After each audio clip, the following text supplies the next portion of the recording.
नमस्कार, आप देख रहे हैं बिस्तक। मैं हूं रजत देवगन। आज एक और दिन बाजार में बिकवाली के नाम रहा और लगातार हम देख रहे हैं बाजार पे जो गिरावट है वो गहराती चली जा रही है। अच्छा, आज तो संकेत ही बहुत खराब थे। एक तो वैसे ही अमेरिकन मार्केट गिरकर बंद हुए थे, ऊपर से गिफ्ट निफ्टी बता रहा था कि आज लाल निशान में जाएंगे।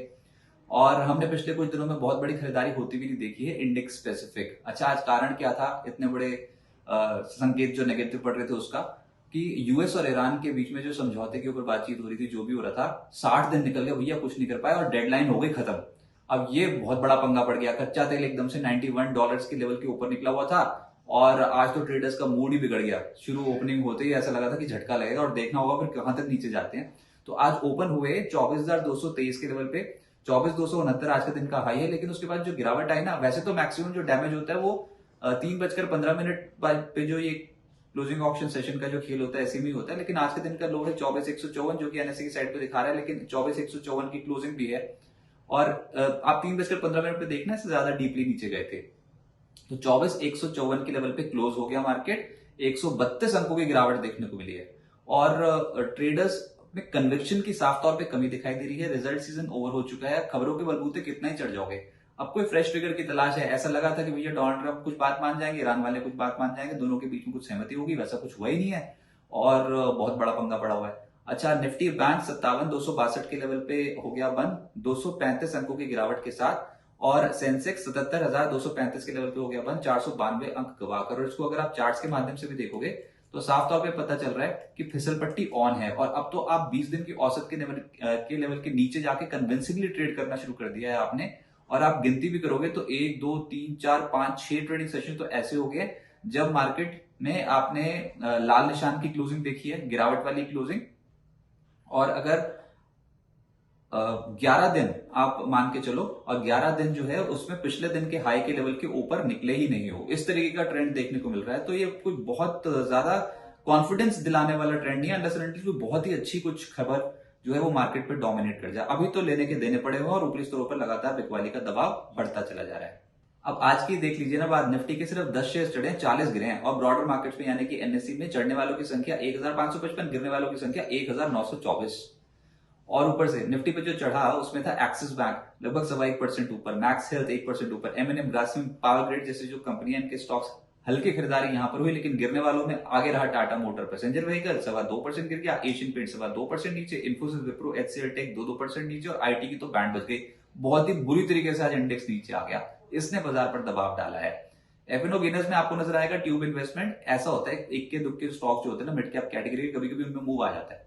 ट्यूब इन्वेस्टमेंट एकदम से आज 7.5% ऊपर आ गया। फिर एलटीएफ यानी कि एलएनटी फाइनेंस 3% ऊपर, बॉश 3% ऊपर, वोडा आइडिया एमसीएक्स 2.5% से 3% चढ़ गए। गिरने वालों में भी देखो फिर आप, कॉन्फिडेंस यहीं से टूटेगा। आइनॉक्स विंड 5% नीचे, ओवरऑल रेटिव पिछले सत्र में चला था, आज बिल्कुल रिवर्स गियर में आ गया, 4% नीचे। एसबीआई कार्ड 3.5% टूट गया। कोलगेट, लोधा 3.25% नीचे। मिड कैप गेनर्स में इंडो काउंट अचानक से चलता आया ऊपर और 12.5% चढ़ गया। फिर पारस 10% का अपर सर्किट लग गया। ज्योति सीएनसी 8% ऊपर, आरबीआई, ग्लैक्सो 7.25% से 7% चढ़ गए। लेकिन मिड कैप लूजर्स में आलूवालिया कॉन्ट्रैक्ट्स 10.5% टूटा है, एमओआईएल 5.5% नीचे, मैस्टेक, अरविंद और स्ट्राइड्स फार्मा 4% से 5% के आसपास नीचे चले गए। सेक्टर जो बाजार को पसंद आया वो है डिफेंस। डिफेंस इंडेक्स जो है वो रिलेटिव स्ट्रेंथ निफ्टी के मुकाबले ज्यादा शो कर रहा है। और स्टॉक्स पारस जैसे कि ये 10% ऊपर था पारस डिफेंस। फिर जेंटेक 6.5% चढ़ गया, डायनामेटिक टेक 6.25% ऊपर, डेटा पैटर्न्स, एस्ट्रा माइक्रो 4.25% से 4.5% चढ़ गए। ऑटोज में ट्यूब इन्वेस्टमेंट ने बाजी मार दी 8% के करीब ऊपर। फिर बॉश 4.25% चढ़ा है। सोना, कॉमस्टार, मदरसन, एमएनएम जैसे स्टॉक्स में भी हरे निशान की क्लोजिंग हो गई। जो सेक्टर पिटा, अच्छा खासा पिटा, वो था आईटी। और हम देख रहे हैं पिछले कुछ दिनों से लगातार दबाव आता है, लेकिन ये एस्केलेट हो गई बिकवाली। तो एम्फोसिस 3% नीचे, एलटीएम 3% नीचे, परसिस्टेंट, इन्फोसिस, विप्रो 2% नीचे आ गए। रियल एस्टेट स्टॉक्स की बोलती बंद है। ओवरऑल रियल्टी 4.25% टूट गया, लोधा 3.5% टूट गया, गोदरेज प्रॉपर्टीज 3.25% नीचे। फिर ब्रिगेड और शोभा भी लाल निशान की क्लोजिंग दिखा गए। पीएसयू बैंकों से भी नहीं हो पाया, ये भी गिरावट वाली सूची में आगे रहे, जिसमें PSB, union bank, Canara bank, IOB, bank of India 1% से 2% गिर गए। एफएमसीजी स्टॉक्स में कोलगेट सबसे ज्यादा गिरा है 3%, फिर यूनाइटेड स्पिरिट्स 1.5% नीचे, इमामी, मैरिको, आईटीसी 1% से 1.5% नीचे। मेटल्स भी नीचे। तो भैया खरीदो तो खरीदो क्या, ऐसी बुरी हालत हो रखी है। तो मेटल्स में वेदांता 2% नीचे, steel authority, hinging, NMDC, GSL 1.5% से 2% नीचे आ गए। संभवतः ये बात सही है कि अगर आपने पिछले कुछ एक हफ्ते पहले कुछ खरीदारी की होती ना तो वो ड्रॉडाउन ही शो कर रहा होता, मतलब ऊपर से ऊपर नीचे आया होता स्टॉक। बहुत ही काउंटर स्पेसिफिक हो गई मार्केट। लेकिन अब आगे क्या होगा? यूएसए और ईरान समझौते की डेडलाइन तो खत्म हो चुकी है। 60 दिन तक ये एमओयू चला, कुछ हुआ है नहीं। डोनाल्ड ट्रंप बोलते हैं कि फोन कॉल आती है मेरे को ईरान से, मैं बहुत बातें करता हूं उनके टॉप लीडर से, लेकिन किस लीडर से बात करते हैं वो आज तक मैंने कभी नाम ही नहीं सुना। और ये 60 दिन तक पता नहीं कौन सी बात कर रहे थे कि फाइनल आउटकम ही नहीं आया। तो ना ईरान झुका ना यूएस, डेडलाइन हो गई खत्म। ऊपर से ईरान ने बोल दिया कि अब हमको डेडलाइन बढ़ानी भी नहीं है, हमको बातचीत करनी भी नहीं है। और वो यूएस में डोनाल्ड ट्रंप जो है वो धमका रहे हैं ईरान को कि मैं ये कर दूंगा वो कर दूंगा, और ईरान बिना शर्त सरेंडर कर दे। लेकिन ईरान क्यों करेगा सरेंडर? अब ईरान ने पकड़ लिया डोनाल्ड ट्रंप को, जकड़ के रखा हुआ है, ये अच्छा युद्ध करने आए थे ना, आ जाओ। इस तरीके का सिनेरियो बन रहा है। और इस चक्कर में कच्चा तेल एकदम से ऊपर चल गया, $91 प्रति बैरल के लेवल पे पहुंचा हुआ, बहुत ही तेज रफ्तार से चला है। हम देख रहे हैं हफ्ते दर हफ्ते कच्चे तेल में तेजी। ऊपर से यूएस बॉन्ड यील्ड्स की दिक्कत और अलग। अब वहां पर 10 साल की बॉन्ड यील्ड देखो तो वो ऊपर, 30 साल की बॉन्ड यील्ड ऐसे ओवरशूट होती चली जा रही। 30 साल की बॉन्ड यील्ड तो वहां पर 19-20 साल के हाई पे जाके पहुंच गई यूएस में। तो उनके भी नई नई नौकरी लगी है केविन वॉश की। अब उनको एक तो डोनाल्ड ट्रंप को भी जवाब देना है और उसके बाद देश की जनता को भी जवाब देना है, महंगाई को भी कंट्रोल करना है। और ये ब्याज दरें बढ़ती चलेगी तो उनके पास ब्याज दरें बढ़ाने के अलावा कोई रास्ता बचेगा नहीं। अभी तो नहीं बढ़ाई उन्होंने 2 पॉलिसी से, लेकिन आगे वाले पॉलिसी का क्या?